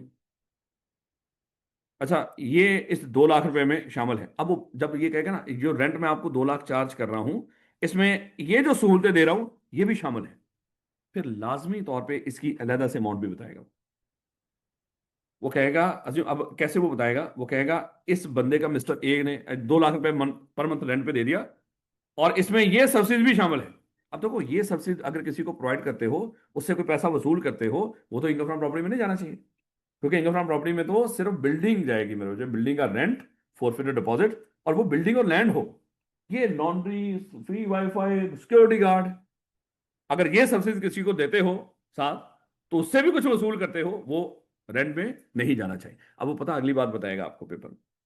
वो कहेगा ये खुद जो इन चीजों पे खर्चा कर रहा है मिस्टर ए, वो खर्चा कर रहा है 50,000, इस पे खर्चा हुआ इसका खुद का, और इस 2 लाख रुपए में अज्यूम कर लो जो पर मंथ है, इसमें 20,000 रुपया पर मंथ, चलो 10 कर लो, 10,000 रुपया पर मंथ इसका चार्ज कर रहा है इन चीजों का। इस तरह करके आपको लाजमी दो चीजें देगा। ये जो सब्सिडी दे रहा है साथ, सब्सिडीदार अमेनिटीज उसके लिए लफ्ज बोल दो, ये जो सब्सिडी दे रहा है इसके साथ, बिल्डिंग के साथ, वो इसका कितना चार्ज कर रहा है इस रेंट के अंदर, अगर शामिल है उसमें, अलग अमाउंट बताएगा वो, और साथ उसका खर्चा भी बताएगा। इन इन चीजों को आपने बिल्कुल सेपरेट रखा। अगर 2 लाख रुपए पर मंथ रेंट है, उसमें 10,000 वो इन चीजों का वो चार्ज कर रहा है, इन चीजों का चार्ज कर रहा है मिस्टर बी को, मिस्टर ए, तो एक्चुअली उसका रेंट कितना होगा? 1,90,000, जो इनकम फ्रॉम प्रॉपर्टी में जाएगा। तो 10 का क्या करना है सर? वो 10 इनकम फ्रॉम अदर सोर्स में जाएगा। तो मुबारक हो आपको, चैप्टर 10 की इनकम फ्रॉम अदर सोर्स एक और मिल गई। ये लिस्ट पढ़नी है हमने वहां पे इनकम फ्रॉम अदर सोर्स की। एक इनकम फ्रॉम अदर सोर्स आपको मिल गई कि अगर कोई बंदा कोई बिल्डिंग रेंट पे दे और उसमें प्लांट एंड मशीनरी भी हो, तो ये जो रेंट होगा ये इनकम फ्रॉम प्रॉपर्टी में नहीं जाता, बल्कि इनकम फ्रॉम अदर सोर्स में जाएगा। उसके बाद उसने कहा कि अगर कोई बंदा बिल्डिंग रेंट पे दे और साथ कोई कोई और अमेनिटीज, यूटिलिटीज या अदर सर्विसेज भी दे, और जो इन चीजों का चार्ज कर रहा होगा, वो इनकम फ्रॉम प्रॉपर्टी में नहीं जाएगा, बल्कि इनकम फ्रॉम अदर सोर्स में जाएगा। याद रखोगे। और सारी बात, जो खर्चा पे कर रहा है वो खर्चा वहां से लेस भी हुआ करेगा, वहां से ही लेस होगा जो इन चीजों का चार्ज कर रहा है। याद रखोगे इसको, नहीं ना समझ आई? पक्की बात मेरे बच्चों। देखो अभी हम स्कूल से स्लो पढ़ रहे हैं, कोई दिक्कत नहीं है, इतना टाइम है। इस सब हमने जरा थोड़ा सा टैक्स जल्दी शुरू किया, पहले होता था 12-13 तारीख को जाके, अभी हम 10 तारीख को बैठे हुए हैं, कोई मसला नहीं, हमने बेसिक्स कवर कर ली, तो 14-15 को जाके शुरू करने से पहले हम सही जा रहे हैं, इट्स ओके। तो ये नहीं कि भागम भाग चलें और समझे ही ना, तो फायदा क्या होना। तो देखो ना, अब हम पढ़ चैप्टर 6 शुरू किया, लेकिन 10 की दो चीजें हमने ढूंढ भी ली, वहां पे पढ़ेंगे रिपीट होगा बस, और यहाँ पे जब करेंगे तो सवाल में ये चीजें देगा, तुम्हारा इनकम फ्रॉम प्रॉपर्टी समझ आ रहा हो ना बेटा। अब यहाँ पे ये दो चीजें अलग अलग रखनी है, प्लांट एंड मशीनरी वाला एक, और प्रोविजन ऑफ अमेनिटीज, यूटिलिटीज और अदर सर्विसेज होते हैं ये इसी तरह की जो इजाफी सहूलतें जो एक्स्ट्रा हम दे देते हैं बिल्डिंग रेंट पे देते हुए, तो इनके लिए लफ्ज बोलता है ये अमेनिटीज और यूटिलिटीज और services connected with the renting of the building. सारी बात ये चीजें किससे कनेक्टेड होनी चाहिए? वो बिल्डिंग रेंट पे देने के साथ कनेक्टेड होनी। अगर लहदा ही प्रोवाइड कर रहे हो, उसका कोई लेना देना ही नहीं बिल्डिंग के साथ, तो फिर वो आपका कारोबार होगा। आप इस तरह की सर्विस एजेंसी, आप गार्ड भी प्रोवाइड करते हो, आप ये लॉन्ड्री की सर्विस भी दे रहे हो, फिर आपका वो कारोबार होगा। लेकिन बिल्डिंग के साथ कनेक्टेड ही दे रहे हो, तो फिर ये इनकम फ्रॉम अदर सोर्स में जाएगा। कनेक्ट, तो इससे क्या फर्क पड़ता है? तो टोटल कर दे दे, वहां फर्निश दे दे, है तो रेंट ही निशैया। फर्निश यहाँ पे कहाँ पे आ गया? उन्हें नहीं, तो तोड़ के देना होता घर। नहीं, उसको मिसअंडरस्टैंडिंग हुई सर, अगर हम अच्छे तरीके से लाइटें शाइटें लगा के ये सारा कुछ, नहीं नहीं मेरे, ऐसे ऐसे थोड़ी है। ये तो घर का हिस्सा है। ये चीजें जो मैंने बकवासियात की थी नीचे अल्फाज है, यही ना मेरे अच्छे, ये जो अल्फाज मैंने बोले, फ्री वाईफाई, लॉन्ड्री हो गया, सिक्योरिटी गार्ड हो गया, इस तरह की जो चीजें ये आपने रखनी है उसके अंदर। ये जो वो समझ जाएगा ना, ऐसे बोलेगा नहीं, देखो उसे ऐसे ही साथ किया, ठीक हो गया, बेहतरीन बाल है उसका, याद रखोगे इसको। ये कटवा दो अगर सीए करना। कहता थैंक यू सर, नहीं बेटा, नहीं नहीं ऐसे ही होएगा इंशाल्लाह। ये कहते हैं लोग रात रात बस 30 साल इन चीज़ों का दिमाग से क्या लेना देना। बल्कि ठंड लगने से रोकते हैं सर्दियों में, तो गर्मी में ना करो ऐसे, ना रखो। वापस है, हम डिस्कस क्या कर रहे हैं। लो बेटा, प्लांट एंड मशीनरी समेत बिल्डिंग रेंट पे दे दो, इनकम फ्रॉम अदर सोर्स। खबरदार किसी को रेंट पे शामिल कर दिया। जब बिल्डिंग रेंट पे देंगे ₹1,00,000, अच्छा देखो बास का तो वो शामिल कर देगा उसके अंदर ही, अमेनिटीज और सर्विसेज, कहेगा 2 लाख है, इसमें इसका 10,000 इसका भी शामिल है। बास का तो कहेगा 2 लाख रुपया रेंट है और 20,000 पर मंथ इन चीजों का चार्ज कर, कोई दिक्कत नहीं। ये 20,000 पर मंथ अलहदा से इनकम फ्रॉम अदर सोर्स में जाएगा। अगर रेंट में शामिल हो तो फिर उसमें से लेस करेंगे, और 50,000 वहां से लेस होगा। जब इनकम फ्रॉम अदर सोर्स में लेके जाएंगे, जो इसका खर्चा हो रहा है वो हम वहां से लेस किया करेंगे, इनकम फ्रॉम प्रॉपर्टी में से लेस नहीं होना है। इन चीजों के ऊपर जो खर्चा हो रहा है और जो इन चीजों का वसूल कर रहा है, यानी कि इन चीजों का इनपुट भी और आउटपुट भी, दोनों चीजें, जो उसको आ रहा है वो भी, और जिन चीजों पे जा रहा है खर्चा जो हो रहा है, ये दोनों इनकम फ्रॉम अदर सोर्स में जाकर एडजस्ट हो। याद रखोगे, इनकम फ्रॉम प्रॉपर्टी में इसकी कोई ट्रीटमेंट नहीं है। Such amount shall be charge tax under the head income from other source, ना के इनकम फ्रॉम प्रॉपर्टी। तो दो चीजें यहां पे बता दी आपको, ये धोखा देगा पेपर के अंदर आपको, और आपने फौरन से इसको इनकम फ्रॉम प्रॉपर्टी में ऐड कर देना। ये देखिएगा exercise. In respect of the each of the independent situation mentioned below, calculate the amount which will be treated as rent chargeable tax, यानी कि आपने रेंट चार्जेबल टैक्स जिसके ऊपर टैक्स लग सकता है, जिसको ऐड करना है, यानी कि इनकम टोटल इनकम है वो आपने निकालना है, rent chargeable tax under the heading of property for the tax 2026। तो ये कहां से कहां तक होगा टैक्स 2026? 1 जुलाई 2025 से 30 जून 2000। अब देखो ना, ये अगर ना पढ़ के आते टैक्स चैप्टर 4 तो रुल जाते यहाँ पे। कहता है mister Bilal received rent of ₹50,000 per month during the tax year 2026। When the during the tax year 2026, मतलब ये जो 1 जुलाई से लेके 30 जून 2026 तक, when the fair market rent of the property was 60,000 per month, लेकिन उसने रिसीव कितना किया? 50,000 पर मंथ। मुझे बताएं कि उसका रेंट जो निकालेंगे आप, वो 50 के लिए आ जाएगा, 60 तो 60,000 पर मंथ के लिए जो दूसरा भी बनता होगा वो शामिल कर दें। क्या रखोगे? पहले उसूल बताएंगे। देखो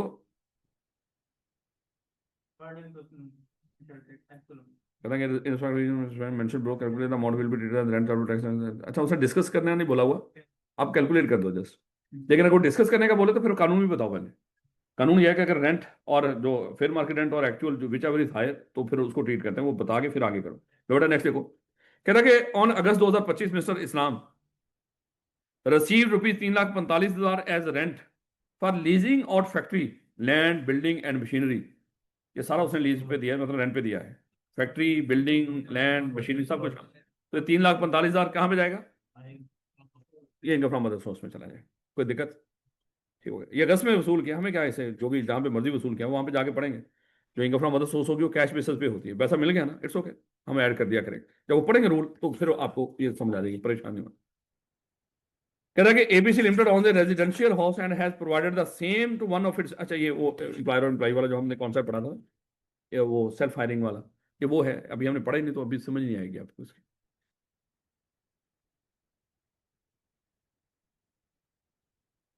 बेटा 1 जुलाई 2025 शुरू ही हुआ अभी हमारा tax 2026।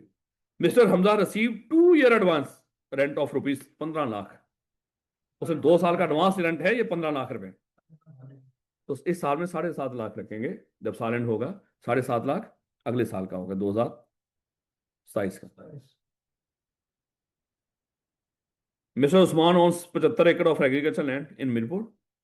He did not cultivate the land himself and during the tax 2026, यानी वो खुद नहीं काश्तकारी करता, उसके ऊपर जमीन है उसके पास। और टैक्स 2026 में received annual rent of ₹25 lakh from the tenant cultivating the land. अच्छा, एक चीज अभी हमने नहीं डिस्कस की, हाँ एग्रीकल्चर ना, अभी हम पढ़ेंगे, उसका भी पूरा एरिया है। तो एग्रीकल्चर जो लैंड होती है, चाहे आप खुद उससे कुछ कमाएं चाहे उसको रेंट पे भी दे दें, ये दोनों तरह की इनकम एग्जेम्प्ट होती है। यानी कि हम जो ठेके पे जमीन दे देते हैं तो ये रेंट पे देना ही होता है। तो ये मेरे बच्चे, ये हमारी जो हम कमाते हैं वहां से, वो हमारी एग्रीकल्चर है फिलहाल। अभी अगर कर भी दिया होगा, थोड़ा बहुत टैक्स लगा भी दिया जमीनों जमीनों पे या एग्रीकल्चर पे, फिलहाल हमारी किताब के अंदर इस तरह का कोई कॉन्सेप्ट नहीं है। हमारी किताब अभी किसी तरह के हैं, वही ना, तो हमारी किताब, हमने किताब देखनी है जो मर्जी कह रहे, क्योंकि देखो ये जून में वो आता है, क्या कहते हैं उसको, बजट आता है। जब जून में बजट आता है तो हमारी जो सिलेबस शुरू हो जाएंगे, मार्च में ही क्लासें, जब पेपर होंगे मार्च में ही आपका सितंबर अटेम्प्ट के लिए तैयारी शुरू हो जाती है। जून में जब बजट आएगा तो टैक्स में चेंज हो जाता है। लेकिन जो आपको वो आई कैप कहता है, वो यही कहता है जो किताब हमने आपको दी हुई है ना सितंबर अटेम्प्ट के लिए, जून वाली चेंजेस उसमें अप्लाई नहीं होंगे। तो यही तरीकाकार होता है। फिलहाल जो उसने नहीं बताया, हमें उसके बारे में सोचने की जरूरत, ये बच्चे ये एक एग्जाम्प्ट इनकम का है, यानी कि ये उसका रेंट में शामिल नहीं करेंगे जो हो एग्जाम्प्ट। फिलहाल ये भी हमने पढ़ना है। ले बेटा, यहाँ तक जो पढ़ा थोड़ा बहुत समझ आया? हमारी क्लास कितने बजे तक है वाला? बड़ा टाइम पड़ा, बड़ी बरकत। लो बेटा, अब नेक्स्ट देखिएगा, ये भी यहीं पे रखो। कहता है इनकम ऑफ जॉइंट ओनर। अच्छा, ऐसा भी तो हो सकता है किसी बिल्डिंग के, किसी प्लॉट के एक से ज्यादा मालिक हैं, बिल्कुल हो सकता है। तो अगर वो रेंट वसूल कर रहे हैं तो फिर उस रेंट का क्या किया करें? यानी कि मिस्टर ए और मिस्टर बी, ये दोनों इस बिल्डिंग को ऑन करते हैं और ये ₹1 लाख पर मंथ रेंट वसूल कर रहे हैं। तो एक साल का मेरे बच्चे होगा 12 लाख रुपया।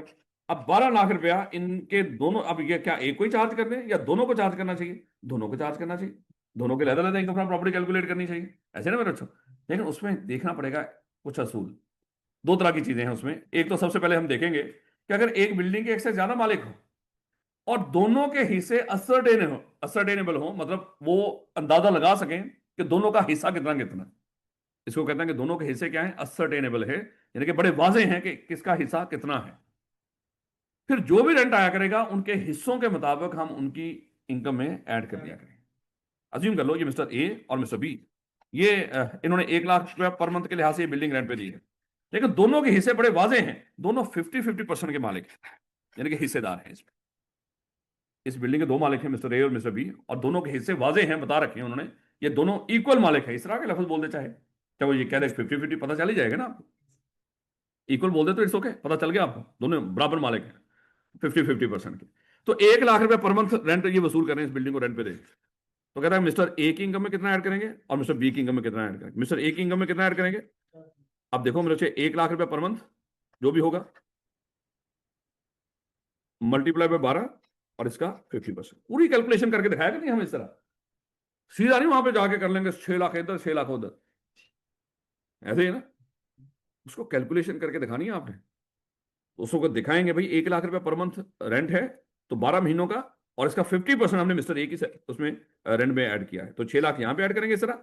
इसी तरह मिस्टर बी का बच्चे उसका जो रेंट होगा जितना भी होगा उसका 50% यहाँ पे ऐड कर देंगे। ये तो सिंपल सी बात है ना।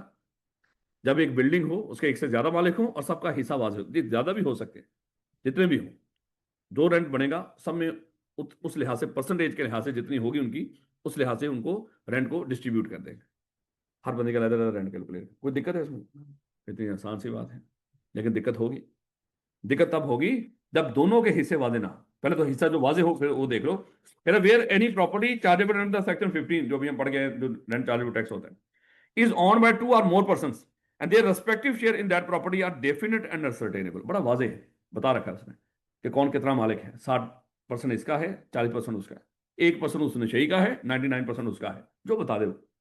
ये नहीं कहना कि सर ये कैसे हो सकता है, बिल्कुल हो सकता है। नशे के इतने ही के हिस्से होते हैं घर में, क्योंकि पहले नशे में उड़ा चुका था। बात के साथ ये लफज आपको बुरा लगता होगा, लेकिन क्या करें, हमारे मुल्क में चल ही है। वो कह रहा है तू नशेई है, ज़हनी मरीज है, यही मुल्क में चल रहा है। हमारे दिमाग में भी यही है। नहीं, मैं आपकी बात नहीं कर रहा, मैं कह रहा हूँ कि आप देखो ना, जो हमारे जो कौमी लीडर हैं उनके लिए लफज इस तरह के बोले जा रहे हैं कि इमरान खान अल्लाह माफ करे नशेई है। वो कहते हैं कि वो अंदर बैठा हुआ कह रहा है कि जो मुल्क पूरा उसका दिफा है जिसके हाथ में, हाँ वो कहता है वो ज़हनी मरीज है। तो अजीबो गरीब माहौल, तो यहाँ पे मैं बोल दूँ तो मेरे बच्चे बर्दाश्त करो इसको। आदत मैं ना चाहते हुए लफज बोल देता हूँ, लेकिन कोशिश तो नहीं होती। लो बेटा, तो क्या होगा, definite and ascertainable net rental income will be proportionately allocated to each owner. तो जो नेट रेंटल इनकम होगी, जो भी आपको मिल रही होगी टोटल अमाउंट, वो रेंटल इनकम हम क्या करेंगे, जो भी इसका देखो, फोरफिटेड डिपॉजिट भी है इसमें, फलाना भी है, टमकाना भी है, सब इकट्ठा कर लेंगे। जो तीनों हिस्सों से हम निकालते थे उसको उसमें मेरे बच्चे रेंट भी है, फोरफिटेड डिपॉजिट भी है, और नॉन एडजस्टेबल एडवांस भी है।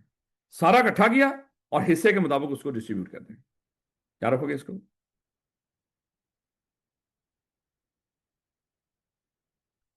और फिर खर्चे भी इसी तरह वो प्रोपोर्शनेटली एलोकेट करेंगे, चाहे सारा कुछ कर कर आके आप पूरा हिस्सा ले जाओ वहां से। खर्चे भी लेस कर दो, पहले पूरी इनकम कैलकुलेट कर लो, सारे खर्चे लेस कर दो, जो भी नेट अमाउंट आए उसको दोनों में इनकम फ्रॉम प्रॉपर्टी के तौर पे शो कर दो। इट्स ओके, फिर भी आंसर सेम, जैसे मर्जी कर लो इसको।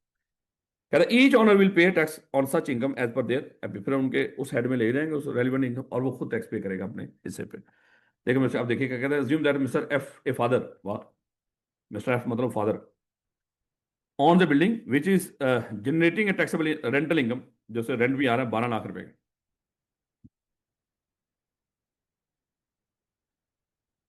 है। और जब इस तरह का लफ्ज बोले तो 12 लाख रुपया साल का ही होगा ना, ये अतात आ रहा थोड़ी है। वो कहता मैं तो बड़ा मारा सा बंदा हूँ, गरीब हूँ। कहता मेरा तो अपना घर भी नहीं है, मैंने घर रेंट पे लिया, उसका 3 लाख रुपया पर मंथ रेंट पे करता हूँ। लेवल नहीं हो गया, ये काफी पुरानी बात है। कहता मैं माड़ा बंदा, मैंने कभी हराम का कोई माल नहीं कमाया, हलाल कमाता हूँ, और अपना तो घर नहीं मेरा, मैं घर नहीं बना सका, मैं रेंट पे रहता हूँ, उसका 3 लाख रुपए मंथ। लेवल नहीं हो गया यार, कैसे गरीब ने। वो कहना चाह रहा था लाहौर में घर नहीं है, बाकी तो हर जगह पे है, बाहर भी है। कहता है assume that mister F a father, जो भी है भाई, उसने घर रेंट पे दे दिया अपने दो बच्चों को। ये दो बच्चे हैं, किसके दो बच्चे हैं आपको पता ही है। उसने उसको लंदन में प्रॉपर्टी खरीद के रेंट पे दे दिया अपने दो बच्चों को। He gifted this building to his two sons, Mr. A और Mr. B. No, the taxable rent for each son will be 6 lakh. वही बात मेरे से 50% 50% कर दो, कोई दिक्कत? क्या खूबसूरत एग्जाम्पल दी है। अब्बा जी को सिर्फ यूज किया गिफ्ट देने के लिए, और हमारे मुल्क में भी हुक्मरान यही कर रहे हैं।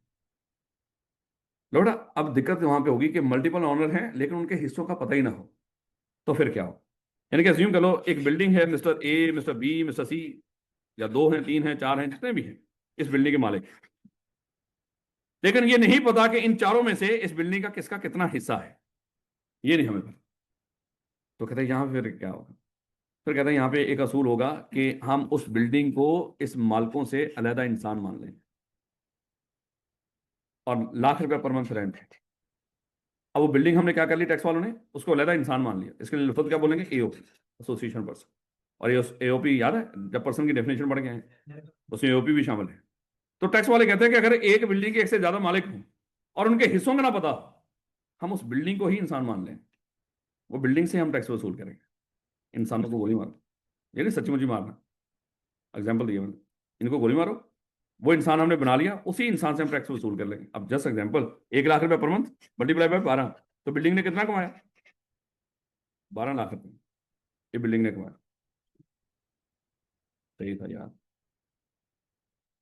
तो 12 लाख रुपए बिल्डिंग ने कमा ली, और बिल्डिंग इसके ऊपर टैक्स पे करेगी। और कौन से रेट लगाएंगे? एओपी वाले, याद है इंडिविजुअल और एओपी वाले स्लैब रेट। हम देखेंगे 12 लाख की स्लैब जरा देखो जाकर, चैप्टर 4 एओपी है, उसकी टोटल इनकम ही 12 लाख है, और कोई इसने जकात पे नहीं की बिल्डिंग ने, जहन्नम में जाएगी। तो टैक्सेबल इनकम कितनी आ गई इसकी? 12 लाख की। तो देखो सेकंड स्लैब, रेट बताओ मेरे को टैक्स, और बेसिक अमाउंट भी बताओ, फिर मैं लफ्ज बोल देता हूँ ना सही, फिर गुस्सा लगता है आपको। मिनिमम अमाउंट नहीं है? अच्छा मादर, फिर मादर 15% एक्सीड किया 6 लाख से, तो 6 लाख का 15% 7 अल्फाज कितनी अमाउंट आई? 90,000। जो भी है मेरे को, ये क्या हुआ? ये उसकी टैक्स लायबिलिटी, कमाल नहीं हो गया? तो ये मेरे बच्चे वो कहते हैं कि अगर एक से ज्यादा मालिक हों और उनके हिस्सों का ही ना पता हो, तो एक्चुअली हम उस बिल्डिंग को क्या मान लेंगे? पर्सन। वो पर्सन फिर अपनी इनकम पे खुद ही टैक्स पे कर देगा, टैक्स नहीं जाने देना। कि आपस में लड़े झगड़े जो मर्जी करें बाद में वो। अब ईओपी की टैक्सेशन क्या होती है ये भी हमने सीखनी है, वो हम पढ़ेंगे, वो पूरा चैप्टर 12, वो इंडिविजुअल और ईओपी की टैक्सेशन का बड़ा आसान सा है। आसान आसान चीजें बता पढ़ानी होती ना, मैं अभी तक आपको चैप्टर 1 2 3 में लेके फिर रहा होता है, चैप्टर 10 सॉरी 11 12 इन चीज़ों को पढ़ा रहा होता, लेकिन मेरे बच्चे पेपर पास करना है हमें। मकसद सिर्फ क्या है? पेपर पास करना। आपको चाहे चीज़ें मुश्किल लगे चाहे आसान लगे, करनी है। तो बेटा देखिएगा, कह रहा where any property chargeable under section 15 जो भी है इज ऑन बाय 2 और more person and their respective share in the property are not definite and ascertainable. नहीं पता चल रहा भैया किसका कितना हिस्सा है। द प्रॉपर्टी, देखो मैं बार बार बोल रहा हूँ, अगर अंदाजा हो जाए ना इक्वल प्रॉपर्टी है, 1/3 है, 3/4 है, जो भी लफ्ज बोल दे इस तरह करके, फिर तो पता चल ही जाएगा आपको। लेकिन है ही नहीं कोई क्लू, है ही नहीं कि पता चले कि इसका कितना हिस्सा है। The property will be considered as being jointly owned by an AOP. हम समझेंगे वो प्रॉपर्टी एओपी का हिस्सा है, यानी कि प्रॉपर्टी का एक्चुअली हम क्या समझेंगे, वो प्रॉपर्टी एओपी बन गई। आप इस तरह इसको समझो, यानी कि एओपी ऑन, एओपी भी जारी एसोसिएशन पर्सन को पार्टनर मालिक उसके होते हैं। समझ लो वो प्रॉपर्टी एओपी है और वो लोग क्या है इसके पार्टनर हैं। हम रौला ही मुका देंगे, क्या रखोगे? फिर उनके साथ क्या करना है अभी इसके इनकम का वो बाद में देखेंगे आगे जाके। ये जो जब ये टैक्स पे कर देंगे ना, जो रिमेनिंग अमाउंट होगी ये जाके हम उनकी एक दफा सैलरी में दिखाया करेंगे, जो भी उनकी बाकी इनकम हुआ वो पढ़ेंगे जब, फिर देखेंगे। आसान है वो।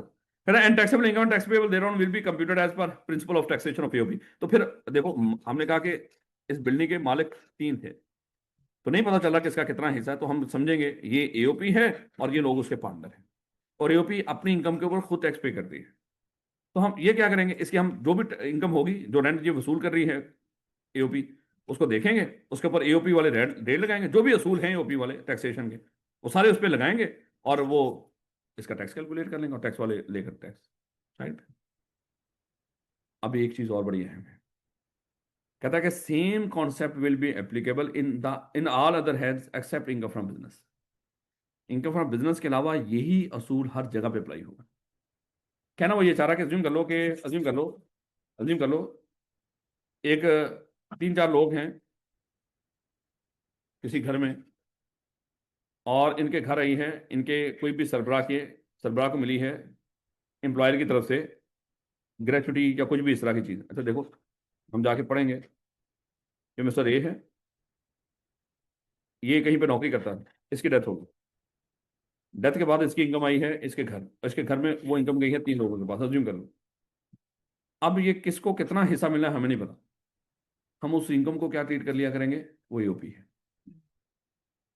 उसको ईओपी वाले रेट लगा के उस पर टैक्स ले लें। समझा रहा हूं आपको जस्ट इस लाइन का मतलब।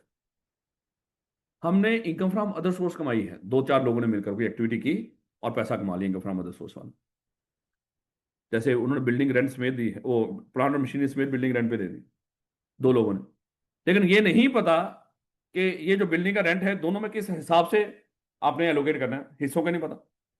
हो सकता है ना ऐसे। और वो जो प्लांट्स एंड मशीनरी समेत आपने बिल्डिंग रेंट पे दे दी है, वो इसका रेंट क्या होगा, इनकम फ्रॉम अदर सोर्स में जाएगा। लेकिन हमें पता ही नहीं कि इनका हिस्सा कितना है, तो उसको भी क्या ट्रीट किया करेंगे, ईओपी। वो खुद अपना टैक्स पे करेंगे। याद रखोगे, सेम कैपिटल गेन, गोल्ड बेचा है उन्होंने, चलो वही बिल्डिंग बेच दी उन्होंने, लेकिन ये नहीं पता कि इसका हिस्सेदार कौन कितना था। बिल्डिंग बेचने में जो गेन आएगा वो गेन किसका होगा, ईओपी का। याद रखोगे ना इसको। ये लाइन फजूल ही लिखी उसने, देखो नोट, और नोट तो हमेशा इंपॉर्टेंट होते हैं, आपको पता ही। ऐसे ही ना, नोट कमाने के लिए तो यहाँ पे बैठे हैं, इस टाइम पे खप रहे हैं सुबह से लेकर शाम तक, मकसद क्या है, नोट, नोट ही नोट हो। लेवड़ा कहता है कि mister A and B are joint owners of a house and they have provided the following data. Profit sharing ratio दोनों की क्या है, 70-30। और rental income earned from the house कितनी है, 25 लाख। और इनकी प्रॉफिट शेयरिंग रेशियो कितनी, बता तो दिया ना, क्लू तो दे दिया ना, 70-30 है। ए का 70, दूसरे का क्या 30, तो 25 का क्या करना है, 70% ए के इनकम और 30। और दोनों का और कोई इनकम नहीं है तो इसके ऊपर जाके देख लो, टोटल इनकम आ गई, इसमें से कुछ और चलो वैसे निकालो। मिस्टर ए, कैलकुलेट क्या करना, टैक्स लाइबिलिटी, नीचे लिखेंगे calculation of tax liability, tax year 2000, एक बंदे का कैलकुलेट कर लेते हैं वैसे। इसका मिस्टर ए का हिस्सा कितना है, तो रेंट कितना बोला, 225, और इस पे इसका हिस्सा कितना है, 70%, तो कितनी अमाउंट आएगी, 18 लाख, 17,50,000। कुछ और तो नहीं लेस कुछ भी होना, यही इसका टोटल है, ऐसे ही ये उसकी टोटल इनकम आई। कुछ इसमें से डेडक्टेबल लॉन्स लेस होना, कुछ भी नहीं, जैसे वो जीरो लिख दो, ये हमारी टैक्सेबल इनकम आ गई। चलो भैया, सैलरी या नॉन सैलरी, नो सैलरी, इसमें सोचने की जरूरत है, सैलरी है ही नहीं। जाके देखो, 17,50, करो टैक्स लाइबिलिटी इसकी कैलकुलेट।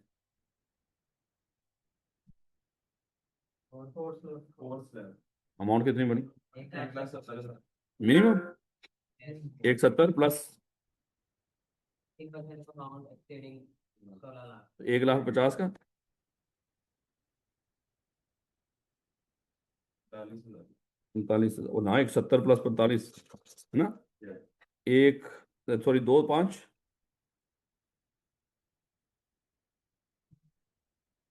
सॉरी 15, तो ये मेरे हमारे, कोई दिक्कत। अभी भी माशाल्लाह देखो कितना बरकत है टाइम, अभी भी आधा घंटा पड़ा हो। हाँ, समझा रहा हूँ वैसे मैं रोज। कितने बजे तक क्लास है हमारी, 4:15 तक है ना, चल अब पूरे टाइम पे खत्म हो। अभी तक आप लोगों ने क्या पढ़ा, बोला सबसे पहले रेंट पढ़ा, सिर्फ 3 तरह की इनकम हमने पहले तो सादा डिस्कस कर लिया कि 3 तरह की इनकम हमारी रेंट कहलाएंगे। अब याद रखना कि कल हमने कोशिश करनी है, कल इसको खत्म करने की कोशिश करनी है, लाजमी नहीं, फटकाएंगे नहीं, पढ़ने तो परसों खत्म कर लेंगे, सवाल भी तो करने हैं साथ। चलो हम रिपीट नहीं करेंगे, अब आगे आओ। डिडक्शन अलाउड, क्या इसमें से खर्चे लेस करने की इजाजत होगी, बिल्कुल कहता है इसमें खर्चे भी लेस कर सकते हो, कह रहा deduction chargeable under that income from property.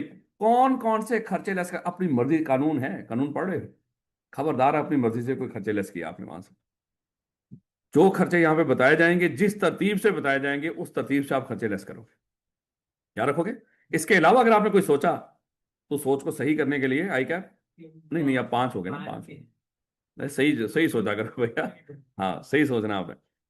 कह रहा है कि income from property chargeable tax under the normal tax रजीम in case of individual and AOP. अब देखो, जो इनकम, पुराने वक्तों में जब हम लोग पढ़ते थे ना, इनकम फ्रॉम प्रॉपर्टी टैक्स पढ़ते थे, ये जो इनकम फ्रॉम प्रॉपर्टी थी ना, मैंने आपको कहा था रजीम का मतलब क्या है। ये इनकम को कैलकुलेट करने का तरीकाकार है। जहां पे वो बोले कि नॉर्मल टैक्स रजीम एनटीआर, ये ऐसी इनकम होगी जिसके ऊपर वो 2 टेबल लगते हैं, जो भी आप पढ़ के आए हो। जो टैक्स भी आप उन टेबल्स के मुताबिक कैलकुलेट करो, इसका मतलब वो इनकम पक्की बात है नॉर्मल टैक्स रजीम की थी। याद रखोगे इस बात को। कोई बंदा आज के बाद आपसे पूछ रहे, अच्छा बताओ नॉर्मल टैक्स रजीम क्या है, आप उसको बता देंगे कि सर नॉर्मल टैक्स रजीम वो होती है जिसपे वो जो 2 टेबल्स के मुताबिक हम टैक्स कैलकुलेट करें, उन एनटीआर कहलाती है। इसमें खर्चे भी लेस करने की इजाजत होती है, सारा कुछ ही होता है, सादा अल्फाज में पढ़ेंगे जब चैप्टर 4 में। इसलिए मैंने कहा था कि जब तक हम ये पढ़ेंगे ना, सारा कुछ चीजें हमें समझ आ रही। अच्छा, हमारे दौर में ये जो इनकम फ्रॉम प्रॉपर्टी थी, ये एफटीआर हुआ करती थी। यानी कि 5 हेड्स हम इकट्ठे नहीं करते थे, 4 हेड्स होते थे एक्चुअली, मेनली एनटीआर के तहत। ये तो जो भी आता था इनकम, जैसे डिविडेंड होता है ना, तो इसके ऊपर फुल एंड फाइनल टैक्स पे किया करते थे, यानी कि इसका अलहदा रेट दिया होता, सारा कुछ अलहदा हुआ करता। इनकम फ्रॉम प्रॉपर्टी को एफटीआर की इनकम की कैलकुलेट किया करता था। खैर, अब गोली मारो, हम तो आज बैठे हैं ना। कहता कि वो पुराना, अगर कोई आज खुदा ना खासा ऐसा बचा जो अभी तक पास ही नहीं हुआ, टैक्स वाले उसको बता रहे हैं कि भाई अब बंदा बन जा। अब जो इनकम फ्रॉम प्रॉपर्टी है, उसको कैसे कैलकुलेट करना है, कहां पे रखना है, किस रजीम में रखना है, एनटीआर में रखना है। मतलब आप इसको बाकी हेड्स के साथ इकट्ठे करके आप अलहदा कोई टैक्स रेट नहीं लगाओगे, बल्कि स्लैब रेट लगाओ, जो आपको टेबल वाले दे रखे। तो एक तो सबसे पहले उसने क्लियर कर दिया कि इनकम, ये क्यों बोला उसने, क्योंकि बाकी जो होंगे ना एफटीआर वगैरह, उसमें से खर्चे लेस करने की इजाजत नहीं होती, इसलिए उसने आपको क्लियर किया। पुराने वक्तों में इसमें खर्चे लेस करने की इजाजत नहीं हुआ करती थी। जब उन्होंने इनकम फ्रॉम प्रॉपर्टी को एनटीआर में रख दिया, अब उन्होंने साथ ही पहले, सबसे पहले आपको एहसान जतलाया इस चीज का कि देखो, अब हमने इनकम फ्रॉम प्रॉपर्टी को एनटीआर में रख दिया, मतलब अब इसमें से खर्चे भी लो होंगे। और होंगे कौन से, वो फिर हम अब डिस्कस करने जा रहे हैं। क्या रखोगे इस बात को, यानी कि बाकी जो एफटीआर वगैरह होंगे, उसमें से खर्चे लेस करने की इजाजत नहीं होगी, एनटीआर से खर्चे लेस करने की इजाजत होगी। क्या रखोगे। सिर्फ एक लाइन बताइए उसमें, कह रहा है in computing the income of a person chargeable tax under the head income from property for a tax deduction shall be allowed for a following expenditure or allowance. Allowance में यहाँ पे होता है कि अमाउंट को अलाउंस बोल देते हैं। ये जो एक्सपेंडिचर हैं या ये जो अमाउंट्स हैं, ये लेस करने की इजाजत है। अलाउंस का लफ्ज कहीं भी आ जाए, मतलब क्या है, अमाउंट।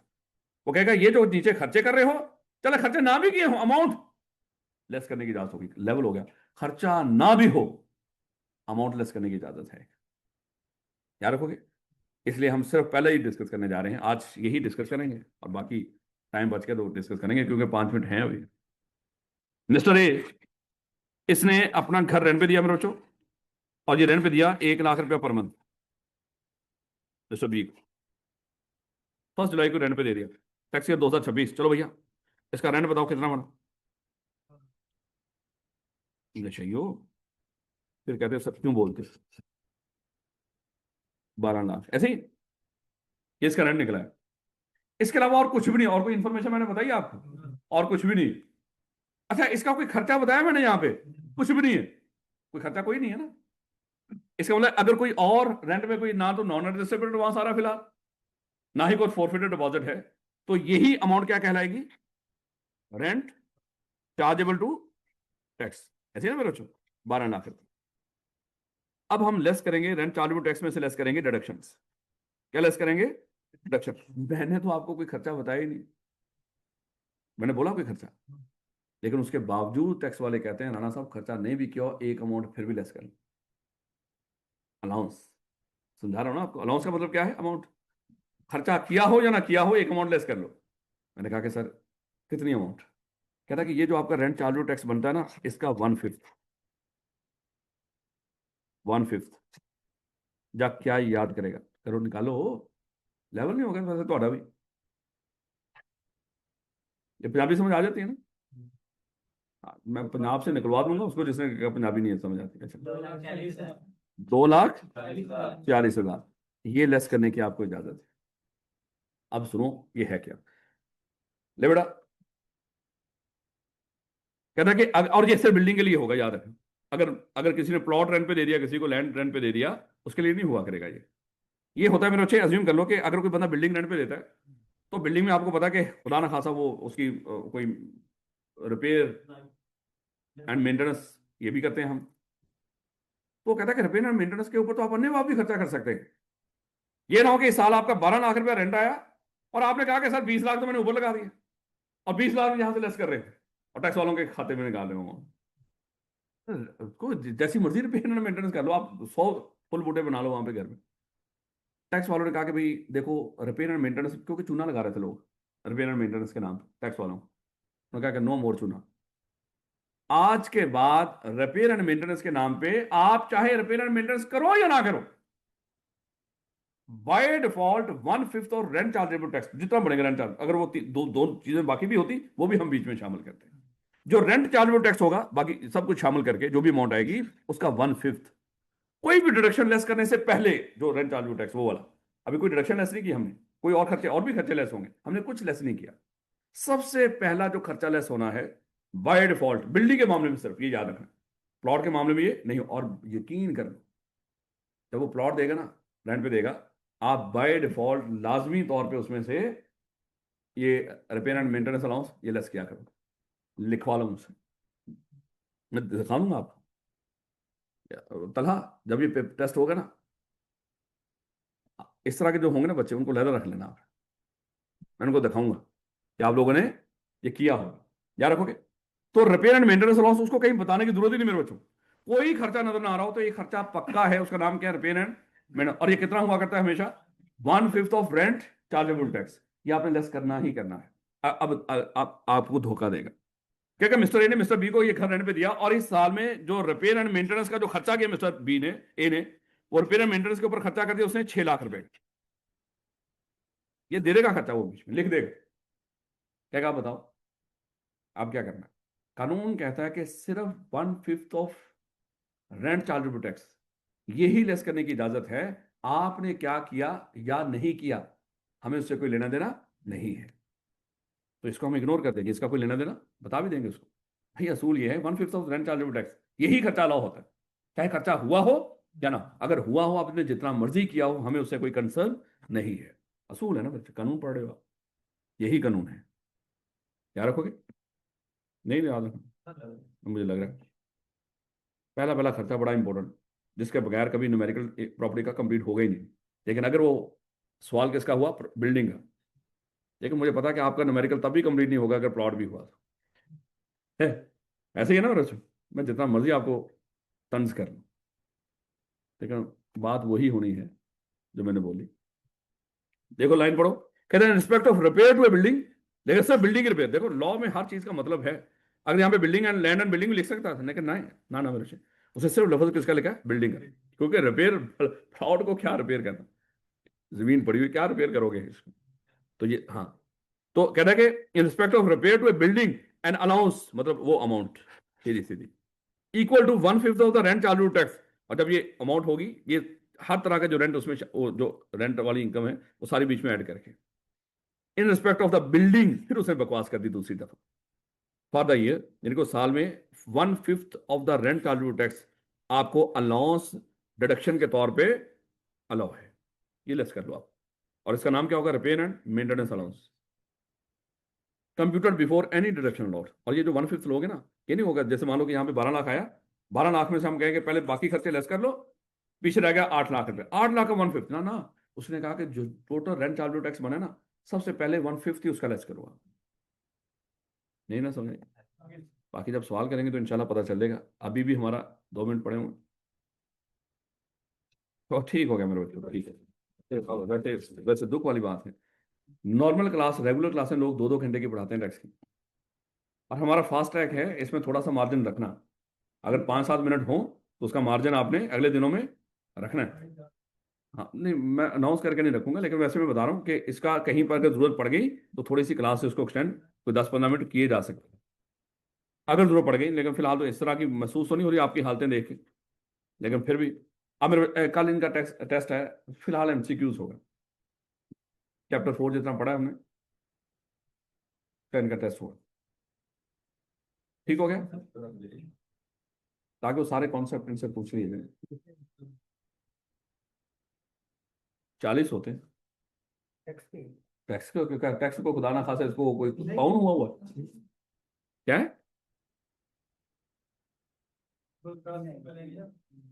गूगल क्लासरूम में इनको बता देना, और ये उन बच्चों को तो ऐड करना उस ग्रुप में। ओके, चलिए ठीक है।